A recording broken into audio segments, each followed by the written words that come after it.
এটা দেখে কি কেউ বলতে পারবে যে এটা মাছের লেজ ভর্তা?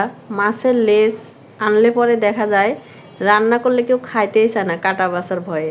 ওই লাস্টে দেখা যায় কি শুধু নিজেরই খাইতে হয়। এই জন্য বুদ্ধি করে মাঝে মাঝে এরকম করে ভর্তা বানায় ফেলাই, তাহলে দেখা যায় লাস্টে আমিই ভাগে পাই না। তো এই তো প্রথমে আমি একটা রুই মাছের লেজ নিয়ে নিছি, তারপরে এখানে একটা বেগুন 4 ফালি করে কেটে নিছি। এগুলাকে হালকা একটু হলুদ, লবণ, মরিচের গুঁড়া দিয়ে সুন্দর করে লাল লাল করে বেগুনগুলো ভেজে উঠায় নেব। মাছটাও একটু লাল লাল করে সুন্দর করে উল্টায় পাল্টায় ভেজে উঠায় নেব। তারপরে এখানে আমি বেশ কিছুটা শুকনো মরিচ দিয়ে দেবো মাছটা উঠায় নেওয়ার পরে।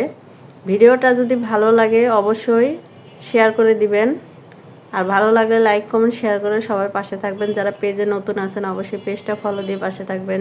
ইউটিউব থেকে দেখলে চ্যানেলটা সাবস্ক্রাইব করে পাশে থাকবেন। তারপরে এই তো আমি সব কিছু ভেজে নেওয়া হয়ে গেল। তারপরে এখন আমি এই মাছের কাঁটা কিন্তু আমি ছাড়াই নিছি। মাছের কাঁটাটা ছাড়াই নিয়ে তারপরে এখানে আমি লবণ দিয়ে দেব। লবণ দিয়ে, যেহেতু আমি ভাজার সময় অল্প লবণ দিছি এই কারণে আবার এখন লবণ দিয়ে মরিচগুলো সুন্দর করে ডলে ডলে মাখায় নিতে হবে।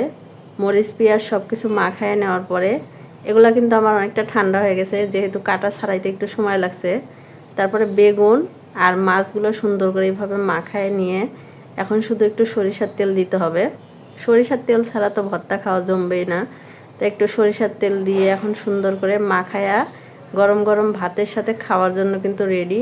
ভর্তাটা কিন্তু মাশাআল্লাহ দেখতে যতটা লোভনীয় হয়েছে, খাইতেও কিন্তু খুব মজা। যারা ভর্তা লাভার আছেন এখনই তৈরি